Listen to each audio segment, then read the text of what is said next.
আসসালামু আলাইকুম রহমতুল্লাহি বরকাতুহু। তে বন্ধুগণ, আশা করি আল্লাহ পাকের রহমতে সকলেই সহি সালামত আছেন। তে কবি গাজী এক্কাশালী ইউটিউব চ্যানেল 017140885009 এর পক্ষ থেকে আপনাদের সকলের প্রতি রইল একান্ত আন্তরিক শুভেচ্ছা ভালোবাসা। তে বন্ধুগণ, এখন আপনাদের সামনে স্বরচিত যে একটা কবিতাটা পাঠ করবার চেষ্টা করব, সেই কবিতাটার নাম হলো বিশ্বকাপের ঝড়।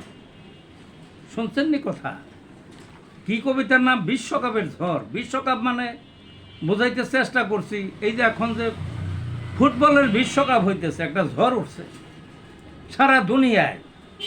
কত ধর্মীয় উৎসব, কত যুদ্ধ, কত বিগ্রহ, কত কিছু, কিন্তু এত উন্মাদনা, এত ডামাডোল, এত হইচই, সারা এত গল্প গুজব, চায়ের আড্ডায়, চায়ের দোকানের ঝড় থেকে শুরু করে সারা দুনিয়ায় এই ঝড় আর কোনখানে দেখা যায় না। দেখবেন কত পতাকা, চেনে না তার দল নাই। যেমন আমাদের বাংলাদেশে দেখবেন দুই দলে ভাগ হয়ে গেছে মূলত। আরও আছে আর্জেন্টিনা আর ব্রাজিল, পাল্লাপাল্লি। ওই এক ওই দলের জার্সি গায়ে পতাকা দিয়ে বাড়ি সাজাইছে দুই দলে। এবারে ওই যে ওই দিন শুনলাম এক জায়গায় গরু মারে, যেদিন আর্জেন্টিনার খেলা, গরু মারে এক ধনাঢ্য লোক, ইত্যাদি ইত্যাদি। আবার দুই দলে ঝগড়াঝাটি করে ধাওয়া পাল্টা দেওয়া, বুঝছিলেন না, মারামারি, কত হাসপাতালে যায়। তো যাই হোক, ওইগুলো আমার দরকার নাই। এখন কবিতাটার মধ্যে আসা যাক। তা আসাই কবিতাটা শুনুন। বিশ্বকাপের ঝড়। বিশ্বকাপের ঝড় উঠেছে 4টি বছর পরে, ওগো তোরা কোথায় গেলি এখনো কেন দূরে? দেখ না ওই বড় পর্দায়, দেখ না একবার সে সারা বিশ্বের ফুটবল প্রেমী পড়ছে হুমড়ি খেয়ে। অলিগলের কোনায় কোনায়, সকল বাড়ির ছাদে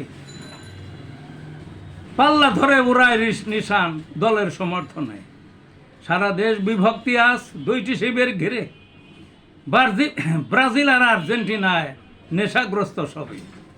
জানান দিচ্ছে নিজ সমর্থন, জার্সি দিচ্ছে গায়ে, চায়ের আড্ডায় ঝড় তুলেছে নিজের নাম ভুলে।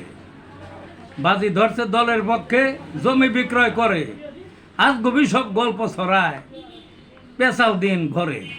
বুঝলেন না? মনে হবে বাপের দল, রক্তে আছে মিশে, মরার পরে থাকবো তো দল, চাই পরকালে, মানি হকালে তো ভালোবাসছেই দলের পক্ষে আছে, এমন আশেক দলের। মনে করে যে পরকালে যদি আর্জেন্টিনা না থাকে বা ব্রাজিল না থাকে, তাইলে কেমনে চলবে? তাই কবি বলতে চাইছেন, মরার পরে থাকবে তো দল, চাই পরকালে, ধাওয়া ধাওয়ি পাল্টা হামলা, সকল সীমা ছেড়ে, এরই মাঝে শান্তির বাতাস এক হৃদয়ের টানে, সারা বিশ্বের মিলন মেলা বিশ্বকাপ এলে। এই ছিল বন্ধুগণ কবিতাটা। ভালো থাকুন।